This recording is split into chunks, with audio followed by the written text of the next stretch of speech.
እግዚአብሔር ማዶ ያሻግራል።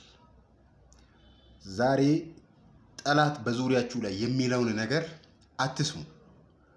አሁን እናንተ ወደቃችሁ ማለት እዛው ትቀራላችሁ ማለት አይደለም። አሁን እናንተ ተሳሳታችሁ ማለት ቀጥላችሁ አታሻሽሉ ማለት አይደለም። አሁን እናንተ አጣችሁ ማለት ምንም አይነት ነገር በኋላ አታገኙ ማለት አይደለም። ሰይጣን የልባችሁን አያውቅም። ሰይጣን የአፋችሁን ነው የሚሰማው። ሰይጣን ኪሳችሁን አያውቅም። ሰይጣን ስታወሩ ነው የሚሰማው። ስለዚህ ዛሬ ካጣችሁ ነገ እንደምታገኙ ተስፋ አድርጉ። እግዚአብሔር ያሻግራል። እያንዳንዱ ቀን ይህ የራሱ የሆነ ችግር አለ። እያንዳንዱ ቀን ይህ የራሱ የሆነ ፈተና አለ። ቀኖች ክፉዎች ናቸው ይላል መጽሐፍ ቅዱስ ሲናገር። እግዚአብሔር ከቀኑ ክፋት ሁሉ ይጠብቃል።